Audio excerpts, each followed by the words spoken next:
Here I've got Xiaomi Black Shark 3, and let me show you how to activate the battery percentage and status bar on the following device.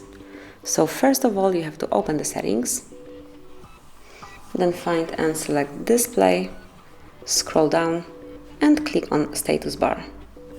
And click on the battery indicator, and here you can pick the option that you like the most, so it can be percentage and the battery icon, percentage next to the battery icon, or top bar.